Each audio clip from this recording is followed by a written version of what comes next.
Loh ini kan nggak dilarang, jadi apa salahnya gitu kan. Tapi nggak patut kalau Anda pejabat publik, kemudian Anda mempertontonkan sesuatu di tengah kondisi yang timpang. Nah itu kan tidak patut, dan nilai-nilai etis sebenarnya yang diuji. Gaji sebagai kepala biro humas itu kan cukup tinggi di KPK. Setiap saya terima gaji bulanan, kemudian saya berpikir, ini pantas nggak saya terima dengan kontribusi yang menurut saya semakin berkurang yang bisa saya lakukan untuk masyarakat gitu. Jadi dilema-dilema itu yang selalu muncul, dan ditambah banyak faktor lain, akhirnya saya memutuskan mengirim surat 18 September kemarin. Dengan berbagai aspek yang ada, memang akan lebih signifikan kalau saya berada di luar, terutama karena kondisi KPK sekarang yang saya pandang sudah berubah begitu ya.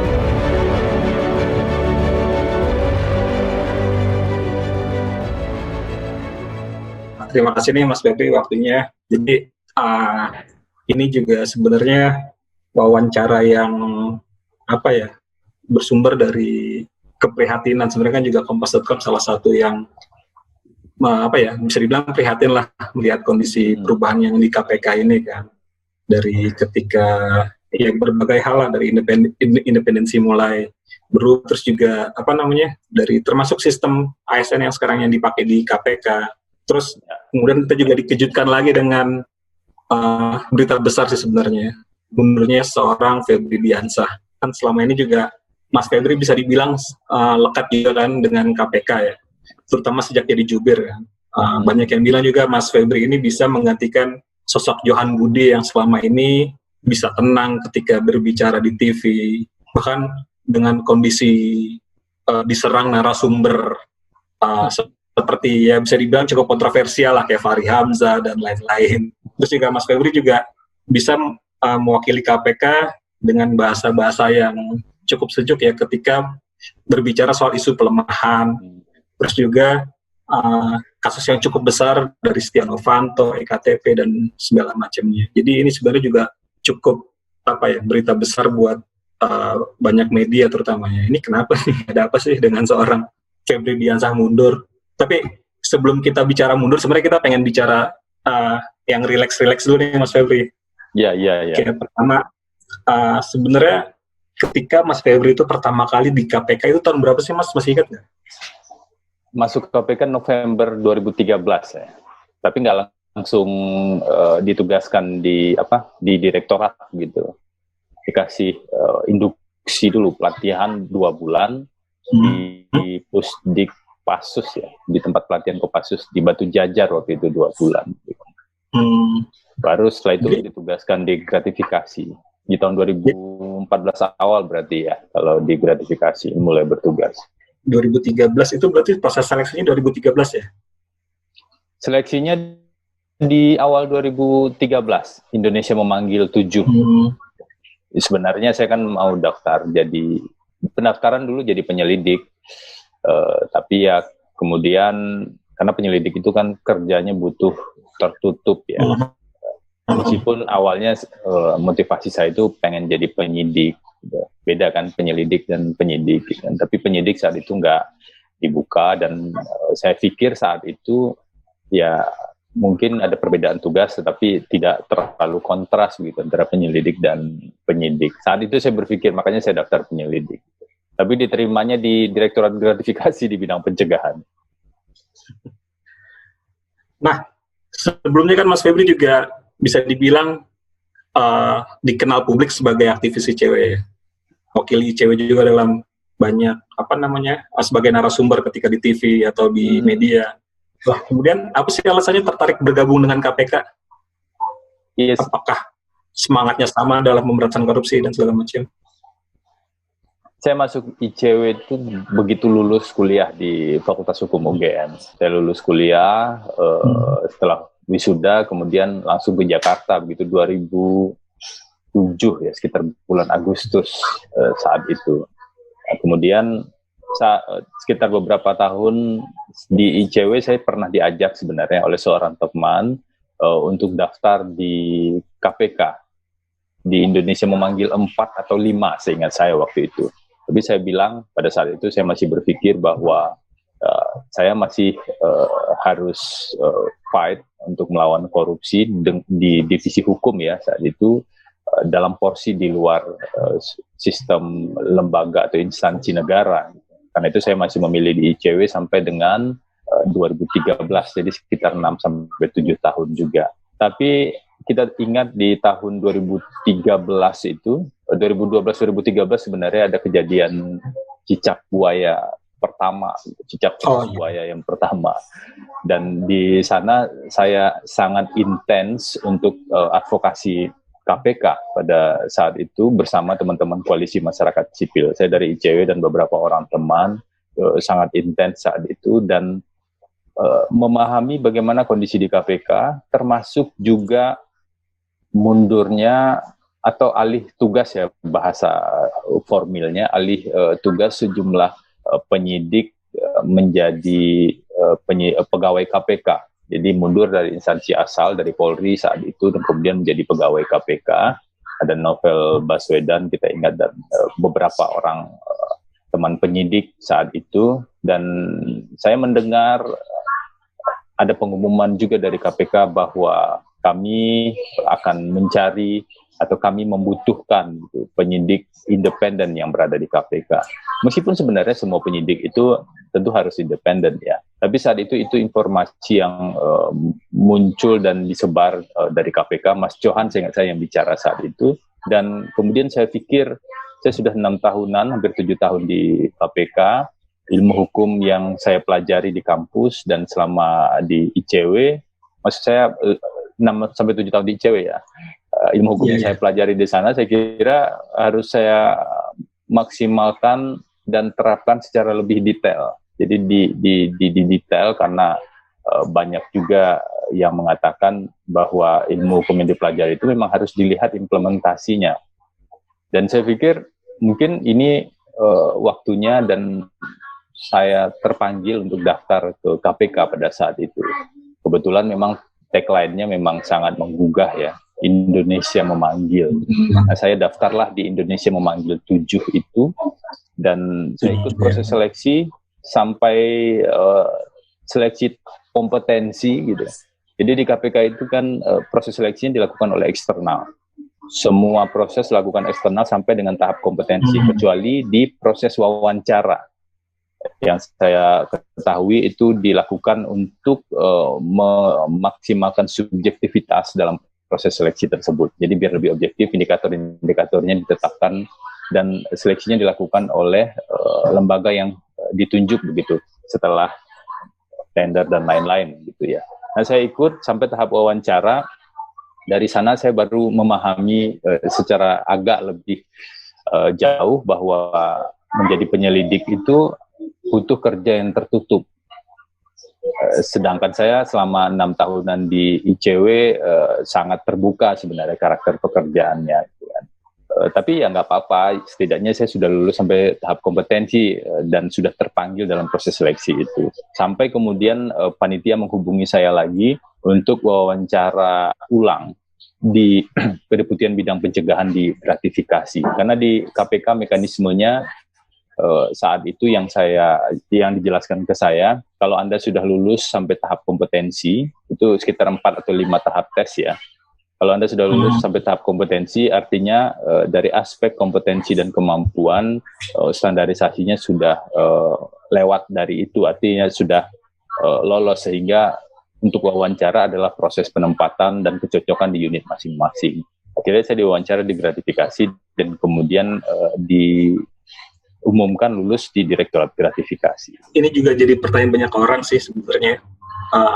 Seleksi di KPK itu susah nggak sih? Dan seberapa kompetitifnya gitu untuk bisa jadi pegawai KPK waktu itu? Ya, kalau dibilang mudah pasti nggak mudah ya. Dibilang sangat susah gitu kan. Saya kan cenderung tidak bisa membandingkan pengalaman untuk tes di tempat lain ya.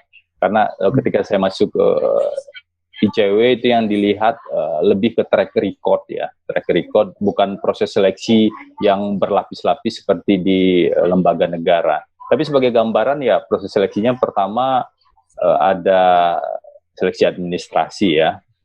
Memang banyak yang gugur juga di administrasi ini. Saya lupa ratusan ribu saat itu yang mendaftar ya di KPK. Kemudian ada tes tertulis gitu secara online, seingat saya. Setelah tes tertulis ada tes potensi. Nah, tes potensi ini mungkin mirip ya dengan berbagai instansi, tapi indikator dan standarnya yang berbeda. Indikator nilainya biasanya nilai integritas misalnya itu dari 5 indeks itu indikatornya minimal di 4 gitu. Ini banyak juga yang akhirnya tidak lolos di tahap ini. Dan kemudian kompetensi masih dilakukan oleh eksternal, kemudian ada tes kesehatan, setelah itu baru wawancara. Nah, dulu saya berpikir bahwa kalau sudah melalui wawancara berarti ada sistem kuota begitu. Kalau direktorat gratifikasi misalnya membutuhkan 10 orang, maka dari 100 pendaftar atau 1000 pendaftar akan dipilih 10. Ternyata kondisinya tidak demikian. Kalau memang ada yang calon yang mendaftar sampai tahap akhir itu tidak memenuhi kualifikasi, bisa saja yang diterima akhirnya di bawah kuota atau bahkan tidak ada sama sekali. Itu saya lihat ada di beberapa direktorat. Jadi kalau dibilang sulit ya kondisinya seperti itu, kalau dibilang mudah tentu tidak mudah. Apalagi kalau tes-tes untuk tahap berikutnya ya. Karena di KPK kan kami tidak mengenal konsep rekomendasi. Seseorang direkomendasikan untuk menjadi pejabat dan kemudian dialah yang akan dipilih. Tapi semuanya harus ikut tes kembali dari awal gitu. Sama seperti saya ikut tes di tahun 2015-2016 untuk menjadi Kepala Biro Humas. Nah, Mas, akhirnya menyisikan berapa orang waktu itu? Banyak ya pesertanya? Saya itu lupa berapa orang ya pada saat itu. Tapi saya untuk Kepala Biro Humas itu yang terbanyak ya bersama Kepala Biro SDM. Jadi ada beberapa jabatan yang dibuka, yang terbanyak itu calon Kepala Biro Humas, dan memang sudah beberapa kali seleksi belum didapatkan kandidatnya saat itu. Saya sebenarnya juga dari pertama di KPK niatnya kan bukan menjadi jubir ya, bukan niat, nggak ada niat juga untuk mau jadi Kepala Biro Humas begitu. Bahkan ketika Mas Johan dulu manggil saya dan nanya kenapa sih kamu nggak bilang ikut tes Indonesia Memanggil 7 atau IM 7 kemarin, saya bilang ya meskipun kita temenan begitu, saya komunikasi dengan Mas Johan, tapi saya nggak boleh berkomunikasi terkait dengan proses seleksi yang saya lakukan dengan orang di dalam KPK, karena rule-nya begitu, dan saya paham saya tidak boleh melanggar itu dari awal gitu kan. Tapi saya dijanjikan juga dalam tanda kutip nanti kalau sudah 2 tahun bisa daftar lagi jadi penyidik gitu. Saya tunggu-tunggu, ternyata nggak buka-buka pendaftaran jadi penyidik. Ya, prosesnya lumayan lah ya. Setelah jadi Kepala Biro Humas baru program alih tugas jadi penyidik dibuka gitu. Iya. Nah, Mas, memang belum jodoh. Setelah berada di dalam KPK nih, maksudnya setelah 6-7 tahun di ICW dan juga berinteraksi sama orang KPK, kan juga mungkin banyak cerita-cerita nih soal integritas pegawai KPK kan. Kayak misalnya ada yang menolak air mineral, bahkan air mineral gitu ya, saat menjadi pembicara. Karena alasannya, ya saya kesini menjalankan tugas negara, udah ada anggaran dari KPK. Nah, Mas Febri itu merasakan itu masih ketika pertama kali masuk? Iya, dari luar saya mendengar cerita-cerita itu ya, dan menyaksikan juga 1-2 teman seperti itu. Memang ada standar etis ya, tapi itu cenderung standar etis yang memang dijaga dalam konsep nilai-nilai sama pegawai ya waktu itu, dan memang contoh diberikan oleh atasan gitu ya. Dulu ada penasehat KPK salah satunya yang memang memberikan contoh yang sangat baik terkait dengan hal itu. Meskipun kalau teman-teman penindakan misalnya selain aspek etis itu pertimbangan yang paling utama sebenarnya memang tidak mungkin dan terlalu berisiko kalau teman-teman lagi geledah misalnya ya, kemudian disediakan makanan atau minuman dari pihak yang digeledah kan tidak mungkin itu akan direspon gitu. Jadi lebih baik teman-teman menyediakan sendiri. Kalau aturannya Ini aturan untuk pegawai negeri dan penyelenggara negara ya. Aturannya sebenarnya sepanjang berlaku umum, artinya misalnya di sebuah seminar semuanya dapat makanan dan minuman yang sama, maka sebenarnya secara normatif tidak ada larangan. Tapi ada standar nilai etis memang yang karena teman-teman kan berpikir kita akan menjadi contoh untuk yang lain, gitu kan? Ada semacam jamuan begitu, Mas. Karena kami melihat betul bagaimana perilaku orang-orang pusat.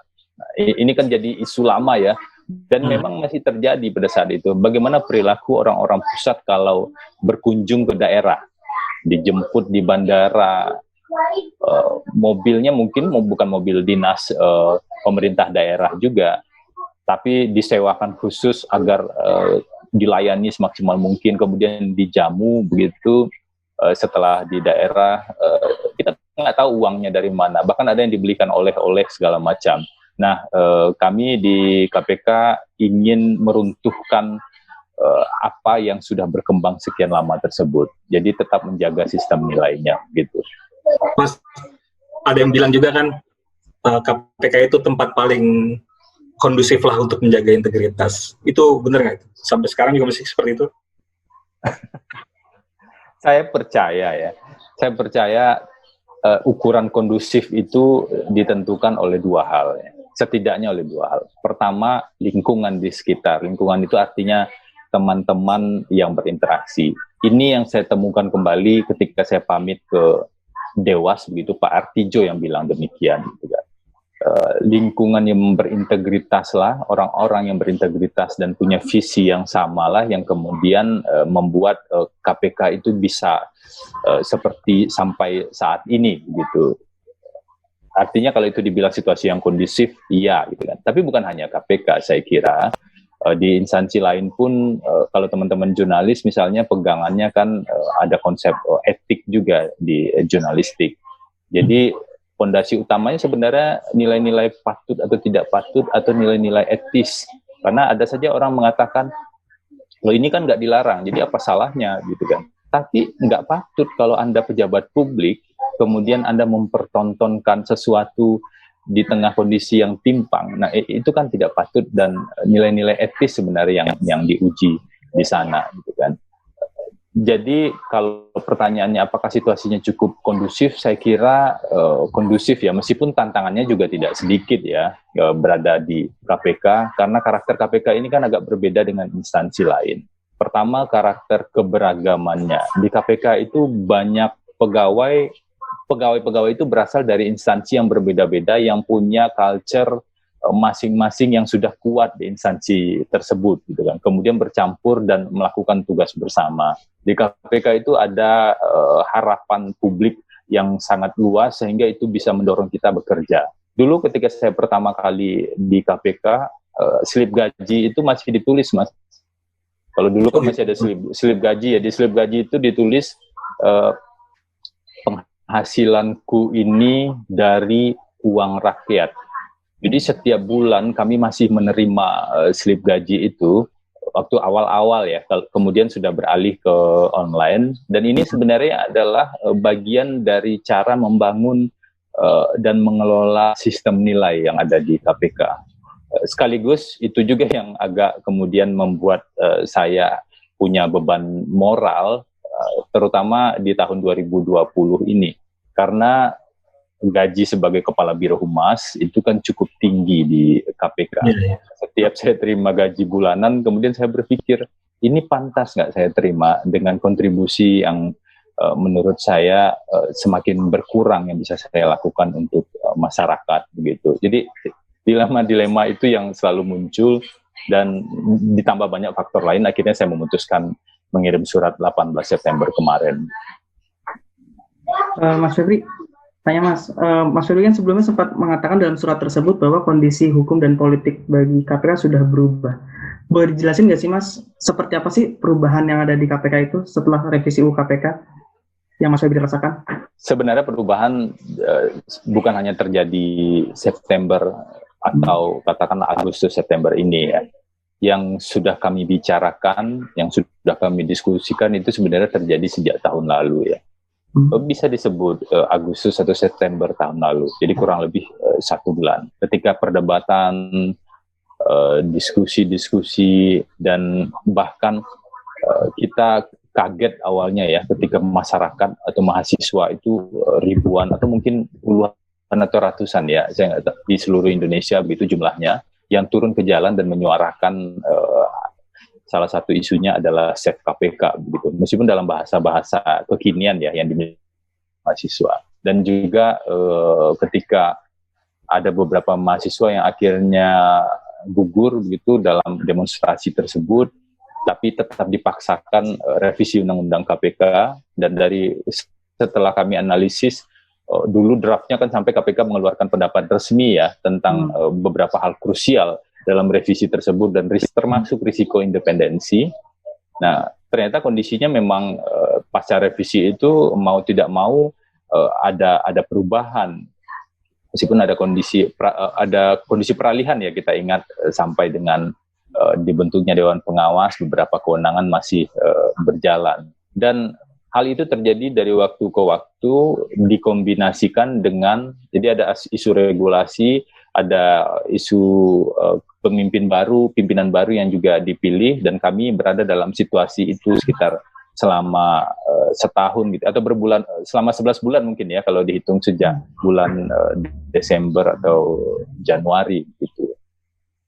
Banyak hal saya tidak bisa jelaskan secara detail, tapi secara regulasi itu berubah, kemudian situasinya juga berubah di dalam, dan teman-teman di luar mungkin bisa melihat secara kasat mata ya bagaimana persepsi publik, bagaimana kinerja KPK yang juga harus kami pertanggungjawabkan pada masyarakat secara luas. Meskipun ini satu catatan yang penting saya kira, karena saya juga tidak ingin ketika saya pamit dari KPK itu kemudian meruntuhkan semangat teman-teman pegawai yang masih berada di KPK, karena justru kita membutuhkan sinergi atau kita membutuhkan kesamaan visi sebenarnya antara teman-teman yang berada di dalam, yang bertahan saat ini, dan yang memilih keluar bersama masyarakat sipil di luar sana. Karena itu saya bilang tadi pagi saya posting lagi agar semangatnya tidak runtuh begitu ya, bahwa kekuatan KPK ke depan itu ya berada di pegawai KPK, tapi dengan 2 catatan prinsip.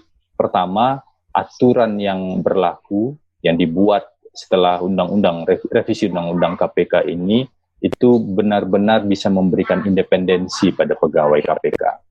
Katakanlah Undang-Undang KPK tidak dibatalkan oleh MK, kemudian pegawai KPK menjadi ASN. Pertanyaannya, dengan status ASN itu bagaimana caranya agar pegawai KPK tetap independen dalam menjalankan tugasnya, tidak tergantung kepangkatannya dengan instansi lain misalnya, atau manajemen kepegawaian itu dilakukan secara independen, proses seleksi tetap dilakukan secara independen, dan tidak ada kewajiban misalnya KPK harus konsultasi dulu atau mendapat approval dulu dari instansi lain, karena yang perlu diingat yang dilakukan oleh KPK itu adalah mengawasi instansi lain, khususnya kalau terjadi tindak pidana korupsi.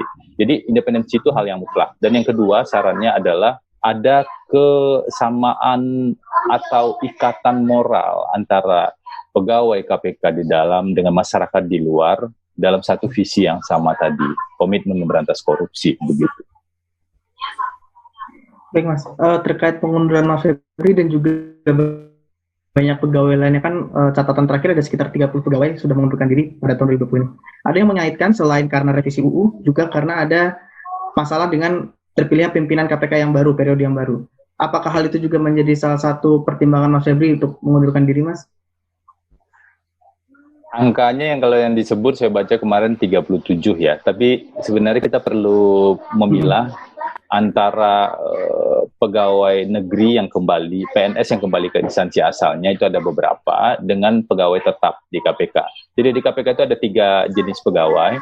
Satu, pegawai tetap, ini bukan dari instansi lain. Yang kedua, pegawai negeri yang dipekerjakan.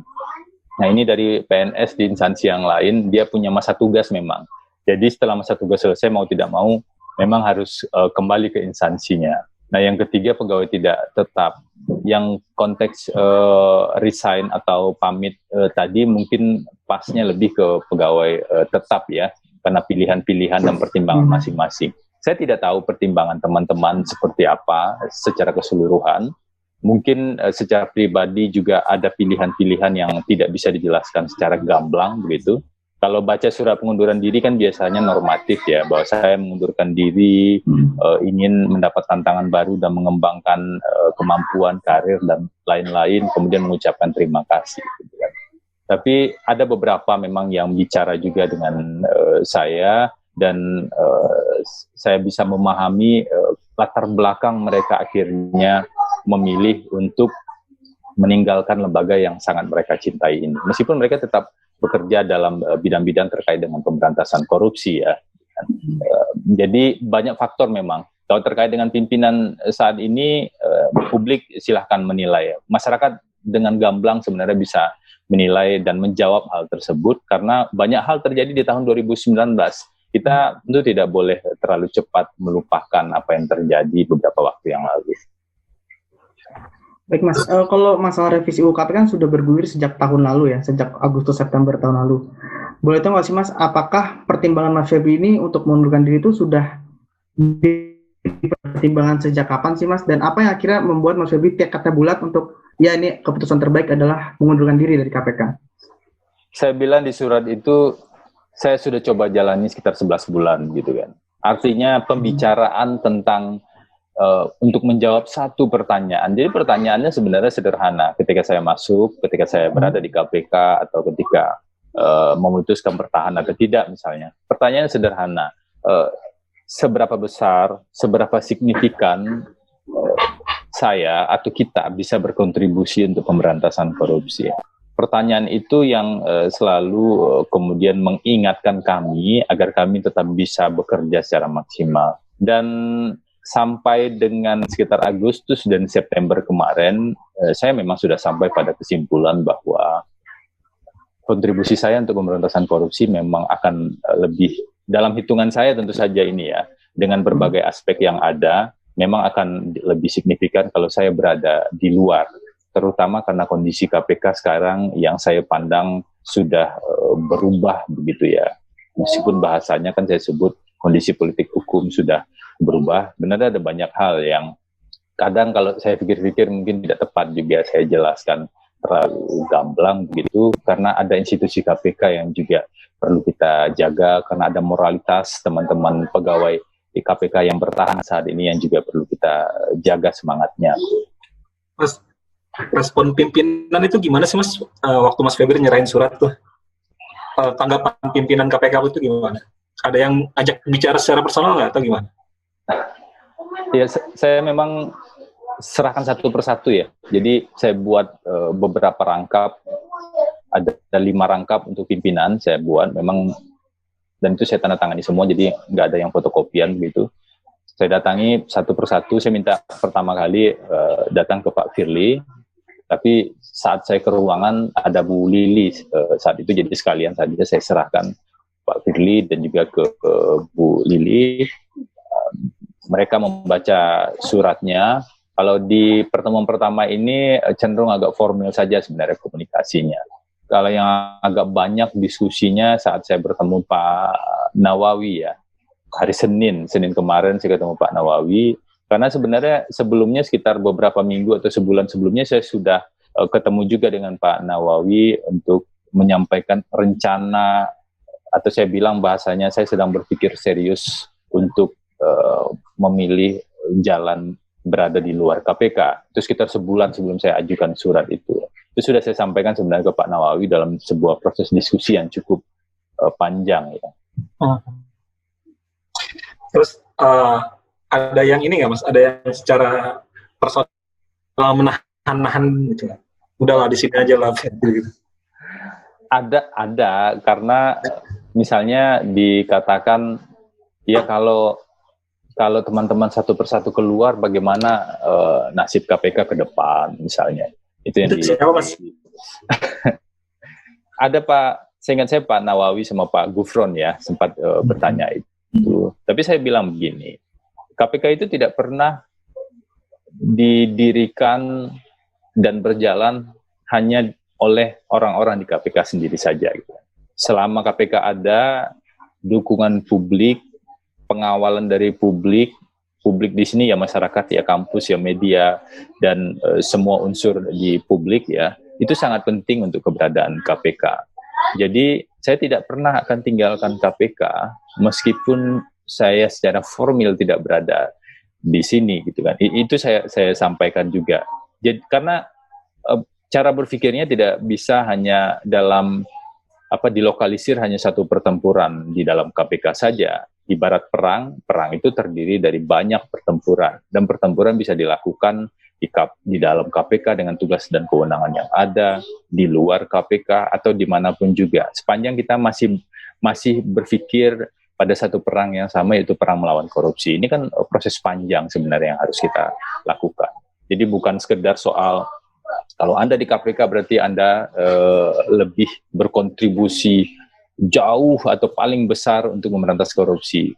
Berkontribusi iya, tapi tidak bisa lepas dari aktor-aktor lain yang berada di luar sana. Bahkan syarat pemberantasan korupsi bisa berhasil itu salah satunya adalah misalnya komitmen politik yang kuat. Tapi jangan tanya ke saya bagaimana komitmen politik saat ini untuk memperkuat pemberantasan korupsi. Maksudnya pertanyaannya ditujukan mestinya ke politisi yang punya kapasitas itu begitu. Ya sama ini Mas, satu lagi sih ada yang mengaitkan ya asumsi sih sebenarnya bahwa Mas Febri mengundurkan diri, juga beberapa pegawai KPK yang lain karena katakanlah sosok pimpinan saat ini terutama Firly Bahuri ya, katakanlah ketika bahkan sebelum ada pemilihan di DPR aja kan juga banyak penolakan dari pegawai KPK. Itu menjawab asumsi ini gimana, Mas? Kalau penolakan dulu memang sampai ada aksi ya, ada aksi demonstrasi dari pegawai. Sebenarnya kalau yang saya pahami ya, kebetulan saat itu saya sedang berada di penugasan di luar kota, seingat saya di daerah Jawa Timur atau di Surabaya mungkin saat itu. Tapi yang saya pahami dari suara teman-teman pegawai itu bukan soal orangnya, tetapi waktu itu di pamflet-pamflet kita baca secara terang ya, harapan dari para pegawai agar KPK itu dipimpin oleh orang yang tidak bermasalah secara etik pada saat itu ya, aksi-aksi demonstrasinya gitu kan. Dan harapan itu kan wajar sebenarnya ketika muncul dari berbagai pihak, apalagi dari pegawai KPK. Nah, kalau dalam kondisi sekarang bahkan dikaitkan kemarin karena momentum pemberitaannya ya, itu bertepatan dengan putusan Dewan Pengawas KPK ya. Saya lupa pada hari Rabu pagi ya putusannya, dan kemudian sebenarnya saya juga kaget ketika siang-siang itu banyak sekali yang menghubungi karena sudah lama kan, biasanya teman-teman juga kontak tapi tidak seintens itu. Saya juga kaget sebenarnya, dan saya baru bisa memberikan jawaban itu pada sore harinya hanya dengan satu kalimat waktu itu ya. Jadi sementara pengunduran dirinya kan sudah saya lakukan sejak hari Jumat, jadi sekitar 4 atau 5 hari sebelumnya. Saya tidak bisa atur juga bagaimana publik berpikir, tetapi saya ingin sampaikan bahwa pengunduran diri ini sudah saya ajukan sebelumnya, sejak peristiwa hari Rabu tersebut.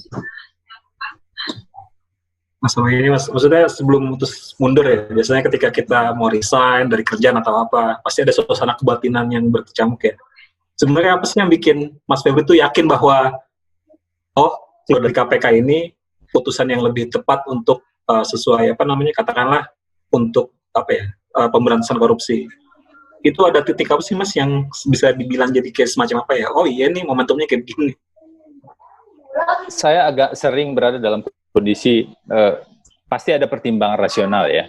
Pertimbangan rasional, analisis situasi politik, situasi hukum, analisis bagaimana kondisi real yang terjadi di KPK misalnya. Namun pertimbangan-pertimbangan itu biasanya ketika saya mengambil keputusan itu selalu ada semacam satu titik di mana oke, saya akan ambil jalan ini gitu kan. kadang itu tidak terdefinisikan memang, karena keyakinan itu seperti diberikan dan datang dalam kondisi yang tidak kita perkirakan. Meskipun ya keyakinan itu pasti dipengaruhi oleh cara berpikir, cara melihat persoalan, bagaimana pergulatan batin yang terjadi, dan interaksi juga dengan teman-teman yang berada di dalam KPK begitu ya. Tapi kalau ditanya persisnya apa sih, banyak hal sebenarnya yang sudah terbangun, dan pergulatannya kalau saya bilang bisa sekitar 11 atau 12 bulan, nah itu sekitar 1 tahun lah, pergulatan batinnya, sampai akhirnya saya putuskan, oke, tempat saya bukan di sini lagi dan saya akan kontribusi dari luar. Terus berarti kalau dihitung 12 bulan itu sejak revisi ya? Sejak revisi kan udah September kan kalau itu. Iya, ternyata itu mulai terasa ya Mas ya? Kalau terasanya sebenarnya sebelum itu, karena kami secara kelembagaan di KPK kan sudah bahkan mengeluarkan sikap resmi ya pada saat itu tentang draft revisi yang masih heboh-heboh pada bulan Agustus atau September awal gitu ya. Tapi memang sangat terpukul saya kira teman-teman di KPK ketika akhirnya revisi itu tetap dilakukan. Meskipun kami juga sadar seperti ini, perdebatan paling keras itu bisa dilakukan sebelum proses pengesahan itu dilakukan. Nah, di satu sisi ketika undang-undangnya sudah ada dan sudah sah sebagai sebuah produk hukum, pilihan hanya tinggal 2. Pertama, mengujinya, judicial review kan ke Mahkamah Konstitusi, prosesnya masih berjalan saat ini, dan pimpinan kemarin misalnya Pak Agus, Pak Saud, dan Pak Laude bahkan memilih jalan itu. Atau yang kedua, ketika itu sudah berlaku, harus dilaksanakan. Sebagai penegak hukum, sebagai warga negara sekaligus, dan juga sebagai katakanlah pegawai negara begitu ya, maka tentu wajib untuk melaksanakan itu. Tapi persoalannya adalah bagaimana caranya, bagaimana pengaturannya agar KPK tetap independen dan bisa bekerja sekalipun misalnya pegawainya ASN. Ini belum terjawab sampai dengan saat ini memang. Dan mestinya para pengambil kebijakan juga memikirkan itu. Karena independensi itu tidak cukup hanya dengan satu kalimat atau frase tekstual di undang-undang saja kan. KPK bersifat independen, maka jadilah ya independen. Nggak cukup hanya itu. Independen itu harus dilihat bagaimana posisi kelembagaannya, bagaimana menafsirkan KPK berada di rumpun eksekutif. Di rumpun eksekutif itu apakah berarti KPK berada dalam lingkup pemerintahan? Itu pertanyaan hukum juga. Pegawai yang ASN apakah berarti kemudian sama dengan yang lain dan dengan mudah bisa dipindahkan ke instansi lain misalnya? Itu jadi pertanyaan-pertanyaan juga dari tataran hukum dan praktis di teman-teman pegawai misalnya. Untuk sistem ketika kita bicara ASN ya, sebenarnya kan KPK juga dipuji karena ada sistem manajemen sistem yang, nah ini ketika akhirnya ada diputuskan bahwa pegawai KPK ini jadi ASN, ini apakah ada sedrastis itu Mas nanti perubahannya ke pengelolaan sistem? Jadi pengelolaan pegawai KPK itu Presiden sebenarnya punya komitmen kuat ya melalui PP nomor 63 seingat saya, 63 tahun 2005 ya, karena di PP itu dibuat secara khusus manajemen kepegawaian KPK. Nah, ketika undang-undang sudah disahkan, pimpinan KPK saat itu Pak Agus Raharjo itu mengirimkan surat pada Presiden sekaligus draft revisi PP manajemen SDM KPK. Ini semacam jalan tengah saat itu, kalaupun nanti pegawai KPK menjadi ASN, maka dari konsep-konsepnya dan pengaturan penyesuaiannya itu diajukan dan agar meminimalisir risiko independensi itu semaksimal mungkin begitu. Kami dapat informasi pada saat itu Presiden bahkan sudah mengeluarkan izin prakarsa, tetapi proses PP ini tidak pernah jelas sampai dengan saat ini. Apakah di proses di Kementerian PAN-RB, Kementerian Hukum dan HAM, atau kementerian lain yang terkait misalnya. Nah, ini saya kira mungkin penting juga diperhatikan. Kalau memang ada komitmen untuk tetap memperkuat KPK, maka memperkuat independensi kepegawaian KPK, apakah itu ASN atau konteks yang lain, itu sangat penting sekali. Jangan sampai pegawai KPK kemudian merasa tidak secure dan tidak pasti begitu ya, karena status memang sudah disebut di ASN, tetapi belum jelas apakah mereka akan jadi PNS atau pegawai P3K atau misalnya disebut secara umum gitu pegawai kontrak. Apakah bisa independen kalau hubungan kerjanya berdasarkan kontrak misalnya, sementara risiko sangat besar ketika bekerja di KPK. Nah ini penting sekali diperhatikan. Iming-iming atau katakanlah pernyataan-pernyataan politik yang menyampaikan bahwa penghasilan pegawai KPK tidak akan turun, itu sama sekali tidak cukup. Karena orang-orang yang masuk ke KPK itu, yang saya tahu betul, mereka masuk KPK itu bukan cari kerjaan atau cari gaji yang tinggi saja. Banyak yang gajinya lebih tinggi di instansi asalnya atau di perusahaan awalnya, tapi memilih untuk masuk ke KPK. Jadi keliru besar kalau hanya menjanjikan terkait dengan penghasilan yang tidak turun. Inti yang paling utama adalah bagaimana agar pegawai KPK nanti tetap bisa independen dalam menjalankan tugasnya. Ini soal masa depan KPK, bukan soal orang perorangan pegawai KPK saja. Kalau kondisi saya saat ini yang kemudian memilih pamit, biarlah itu menjadi catatan dan atau menjadi pengingat bagi para pengambil kebijakan bahwa KPK memang perlu dikuatkan semaksimal mungkin, dan ada beberapa persoalan yang harus diselesaikan. Ya, Mas, terkait tadi, berarti ada juga asumsi nih, ini untuk menjawab asumsi juga berarti ya, bahwa mundur bukan karena gaji yang akan berkurang dengan adanya perubahan kepegawaian ini ya, Mas? Iya, sebenarnya kalau soal gaji kan Presiden sudah menegaskan. Presiden sudah menegaskan bahwa penghasilan di KPK tidak akan turun gitu, meskipun menjadi ASN. Jadi sama sekali perdebatan ini di internal kan kami juga berdiskusi panjang, itu terkait dengan penghasilan. Bahkan kalau soal gaji, ya mungkin saja misalnya gaji kepala biro humas itu kan cukup tinggi sebenarnya, tadi saya bilang begitu. Mungkin saja turunnya akan drastis ketika saya berada di luar, tapi poinnya bukan itu. Poinnya adalah kembali ke nilai-nilai dasar tadi. Mungkin sebagian orang akan melihat ini kok utopis banget ya gitu kan. Enggak, kita justru harus buktikan bahwa hal-hal yang utopis atau bahkan dalam tanda kutip klise bagi sebagian orang itu sebenarnya sedang diperjuangkan juga saat ini oleh sejumlah pegawai di KPK. Ketika ada orang yang katakanlah sudah memilih nih dari instansi asal yang tadinya gajinya lebih besar, kemudian ke KPK ada pengurangan karena alasan idealisme kan masih bisa dipertahankan.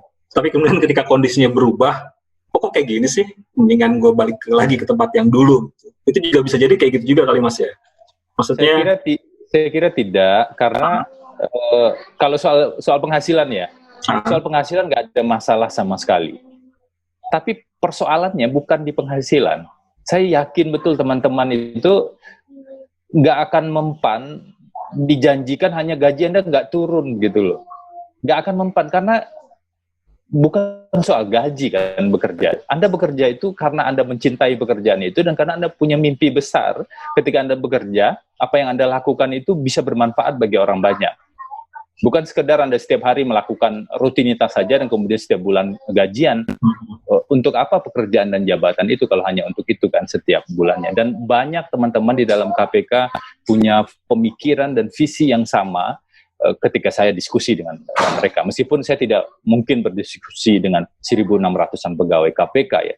Tapi sejumlah pihak yang berinteraksi dengan saya memahami semangat tersebut. Ya, lebih ke merawat idealisme juga penting juga ya. Maksudnya dengan kondisi yang sekarang ada perbedaan harapan sebenarnya mungkin ya. Ya, harapan seperti itu.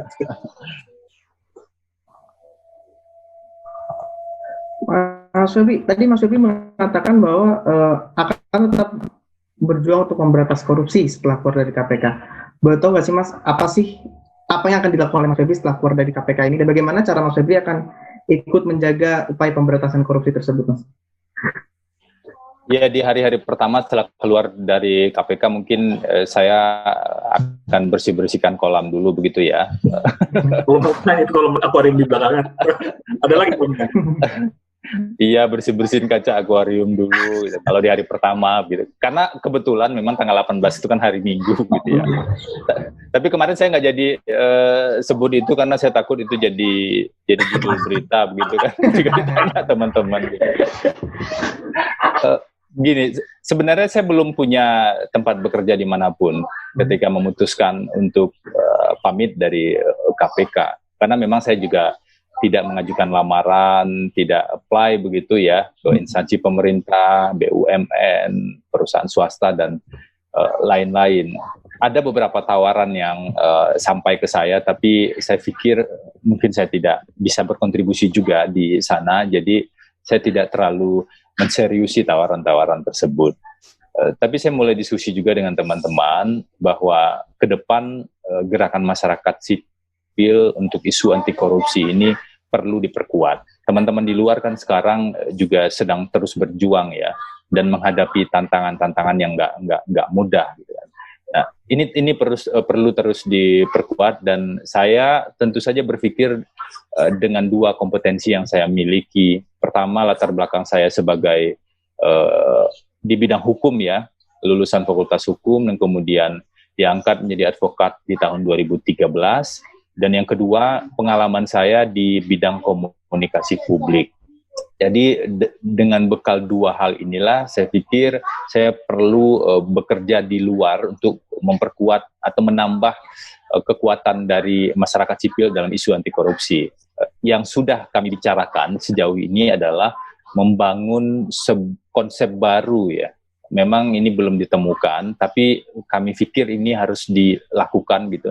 Membangun konsep baru sebuah kantor hukum. Jadi kami sebut kantor hukum publik, bukan hanya memberikan jasa hukum seperti law firm, teman yang sudah banyak didirikan teman-teman yang lain, tetapi juga ada aspek advokasi terhadap korban korupsi. Ini bagian yang agak sering terlupakan. Kasus-kasus korupsi besar ditangani, tersangkanya ditangkap, kerugian keuangan negara ada yang dipulihkan sebagian, tapi orang lupa bahwa korupsi yang terjadi itu berimbas langsung atau tidak langsung pada orang-orang yang menjadi korban dari korupsi itu sendiri. Yang mudah terkait dengan pelayanan publik, misalnya di isu kesehatan, di isu pendidikan atau isu pelayanan publik yang lain, itu masyarakat sebenarnya kan sangat dirugikan akan ada praktek korupsi itu. Nah, bagaimana mengadvokasi itu dari jalur litigasi, misalnya secara hukum, gugatan publik dan lain-lain, atau mengadvokasi di jalur kebijakan. Nah, ini yang rencana kami pilih. Selain juga ada seperti konsep kantor hukum sebagaimana layaknya kantor hukum, tapi dengan prinsip-prinsip anti korupsi. Misalnya tidak akan menerima klien yang menjadi tersangka atau terdakwa kasus korupsi misalnya. Itu garis yang dibuat sejak awal dan kemudian membuat poin-poin komitmen tidak akan memberikan suap dan lain-lain. Syukur-syukur ini bisa menginisiasi beberapa teman-teman advokat lain yang juga sedang berjuang di jalur yang sama. Selain tentu saja kita harus membantu membangun lingkungan pencegahan, lingkungan pengendalian atau compliance, tata kelola di instansi-instansi, membantunya dari luar begitu. Konsepnya kurang lebih begitu, tapi tentu saja kantor ini belum didirikan ya, karena secara aturan saya tidak boleh untuk mendirikan itu dan aktif selama menjadi pegawai KPK, karena itu meskipun advokat, tapi posisi saya non-aktif selama sejak tahun 2013 tersebut, dan kami juga masih mematangkan konsep baru ini. Semoga berhasil ke depan dan kalaupun bisa diduplikasi begitu di daerah-daerah, nanti bisa juga mensupport karena hasilnya atau keuntungannya rencananya kami alokasikan juga sebagian untuk mendanai gerakan anti korupsi gitu kan. Semoga berhasil secara pelan-pelan begitu ini dibangun, meskipun tidak ada jaminan juga bisa berhasil bisa tidak begitu ya. Tapi kita harus ikhtiar. Mas Febri, lalu lagi ke KPK, tentu tidak jadi jubir, tidak jadi kabir humas, mungkin menjadi pimpinan lah 3 tahun lagi atau 7 tahun lagi atau gitu. Bagaimana Mas Febri? Ada pikiran seperti itu nggak sih Mas? Pertama sih 2023 berarti ya.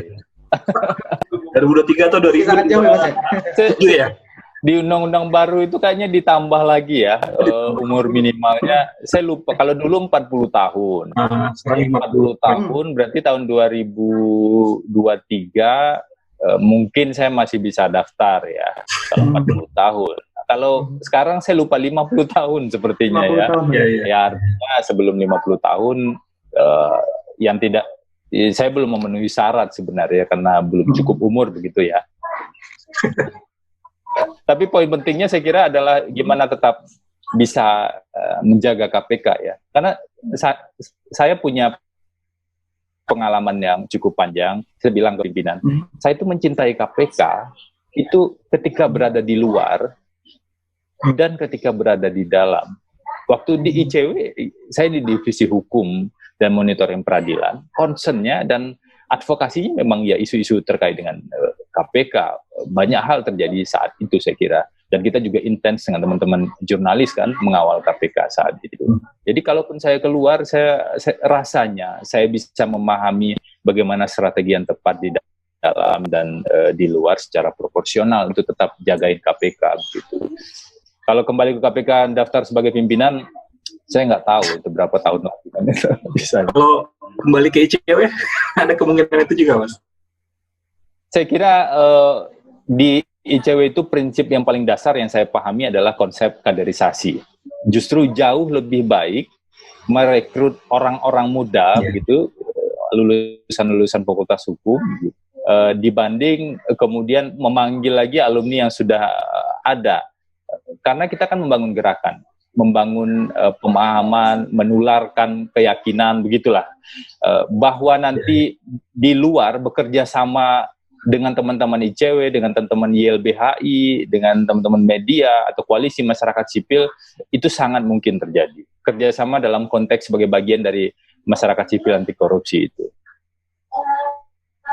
Mas Febri kan selama ini bisa dibilang punya dua modal lah, dari jaringan sama kemampuan komunikasi, dan modal ini bisa dimanfaatkan banget lah untuk politik. Nggak tertarik ke politik itu gabung partai politik atau apa, atau juga kan beberapa kemarin kan ada contohnya tuh, ada yang ikut tim pemenangan pilpres.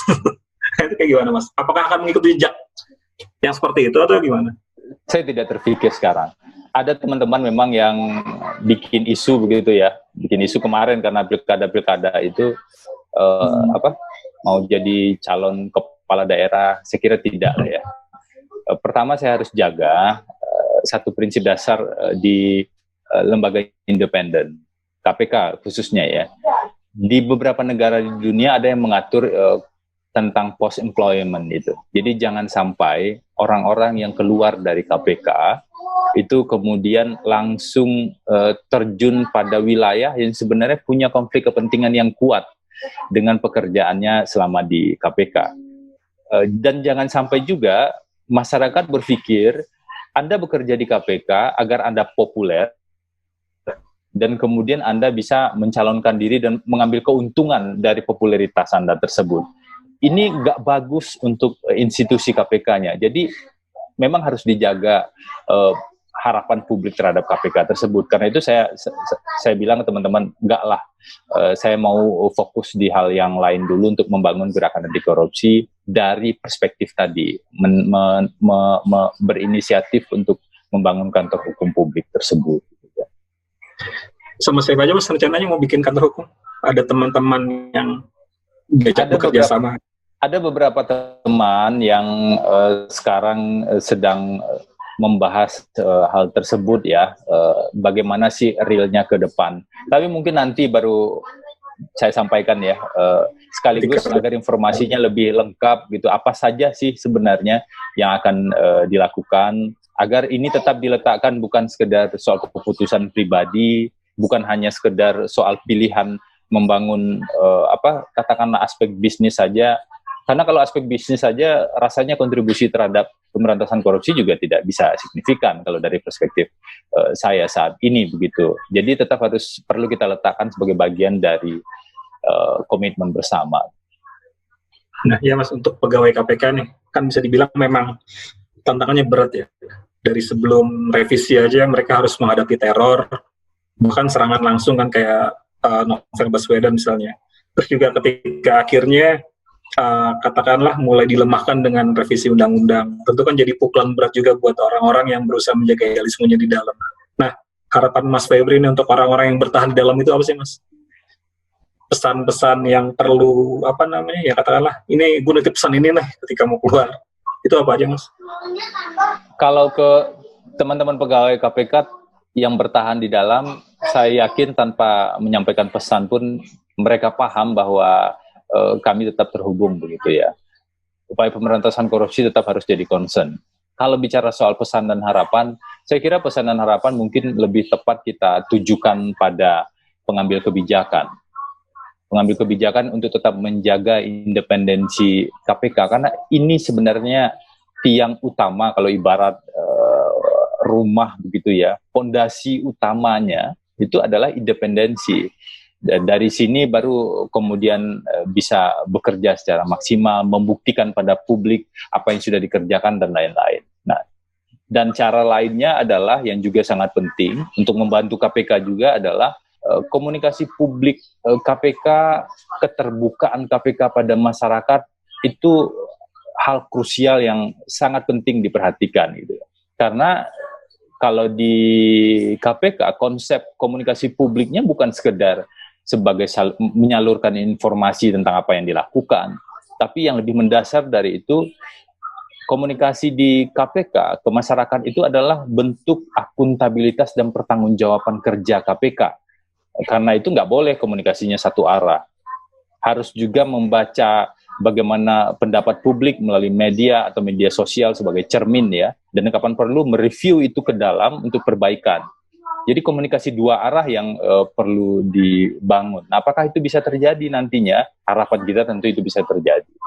Tapi saya nggak tahu juga kan nanti siapa yang terpilih dan bagaimana konsep di level pimpinan dan juga pejabat struktural di KPK terkait dengan komunikasi publik. Tapi ini sekedar sebagai saran begitu. Jadi sarannya bukan kepada para pegawai, karena saya tahu betul setidaknya teman-teman pegawai yang saya kenal begitu ya, komitmen mereka sudah utuh untuk pemberantasan korupsi. Bahwa ada yang memilih di dalam, ada yang memilih keluar, itu bagian dari pilihan masing-masing dan strategi bersama harapan.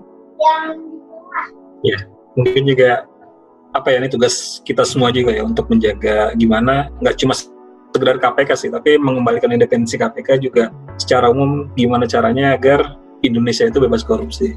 Ya, terima kasih Mas Febri atas waktunya nih. Semoga langkah-langkah yang dipikirkan selanjutnya itu bisa terwujud dan ya bisa terus berkontribusi lah terhadap pemberantasan korupsi. Nanti juga kapan-kapan kalau suasananya lebih kondusif, mungkin bisa sering diskusi juga nih dengan tatap muka langsung. Iya. Semoga pandemi segera berakhir ya dan teman-teman semua sehat di sana. Oke, terima kasih Mas Bayu, Mas Dito. Assalamualaikum warahmatullahi wabarakatuh. Ya, terima kasih Mas Febri. Terima kasih Mas. Ya.